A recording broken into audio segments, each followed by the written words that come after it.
ನಿಮ್ಮ college Jnanaganga college ಅವರು ಕೂಡ, ಹಾಗೆ Seshadripuram PU college commandant KARP mounted Mysuru ನಗರ ಶ್ರೀಯುತ ಶೈಲೇಂದ್ರ ಅವರು ಕೂಡ ಆಗಮಿಸಿದ್ದಾರೆ. ಅವ್ರಿಗೂ ಕೂಡ ವೇದಿಕೆಗೆ ಆತ್ಮೀಯವಾದಂತಹ ಸ್ವಾಗತ ಕೊಡ್ತೀವಿ.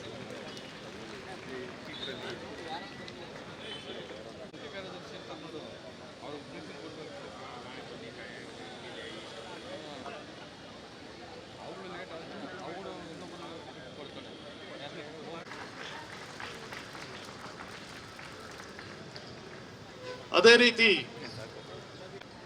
ಹಾಗೆ ಮೈಸೂರು ನಗರದ ಇತರ ಎಲ್ಲ ಪೊಲೀಸ್ ಅಧಿಕಾರಿಗಳು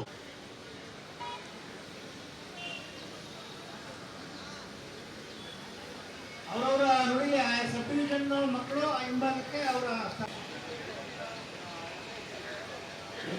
ಆಯ್ತು ಬನ್ನಿ ಇಟ್ಕೊಳ್ಳಿ ಲೆಕ್ಕಿಸ್ಕೊಳ್ಳೋರು ಮಕ್ಕಳು ಡಿಸಿಪ್ಲಿನ್ ಕರೆಕ್ಟಾಗಿ ಇಟ್ಕೋಬೇಕು ಲೈನ್.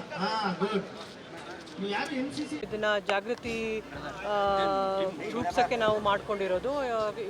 ನಮ್ಮ ಸಿಟಿ ಲಿಮಿಟ್ಸಲ್ಲಿ ಎಲ್ಲ ಸ್ಟೇಷನ್ ಲಿಮಿಟ್ಸಲ್ಲೂ ಸಹ ಅವರವರು ಪ್ರತಿಯೊಂದು ಕಾಲೇಜ್ ಇರ್ಬೋದು, ಬ್ಯಾಂಕ್ ಇರ್ಬೋದು, ಅಥವಾ ಪಾರ್ಕಲ್ಲಿ ಇರ್ಬೋದು, ಎಲ್ಲೆಲ್ಲಿ ನಮಗೆ ಅಕಾರ್ಡಿಂಗ್ ಟು ದ ಕ್ರೈಮ್ಸ್ ಇವಾಗ HBT ಆಗ್ತಾ ಇದ್ದರೆ ಪರ್ಟಿಕ್ಯುಲರ್ ಲೊಕ್ಯಾಲಿಟಿಯಲ್ಲಿ ಎಲ್ಲ ಕಡೆಯೂ ಕಳ್ಳತನದಿರ್ಬೋದು, ಸೈಬರ್ ಕ್ರೈಮ್ ಇರ್ಬೋದು, ಡ್ರಗ್ ಅವೇರ್ನೆಸ್ ಇರ್ಬೋದು, ಆ ಥರ ನಾವು ಹಲವಾರು ಜಾಥಾಗಳನ್ನು ಮತ್ತು ಸ್ಕಿಟ್ಟು ಮತ್ತು ಕಾಲೇಜಿಗೆ ವಿಸಿಟ್ ಮಾಡಿ ಅವರಿಗೆ ಅವೇರ್ನೆಸ್ ಕ್ರಿಯೇಟ್ ಮಾಡೋದನ್ನು ಮಾಡ್ತಾ ಇದ್ದೀವಿ.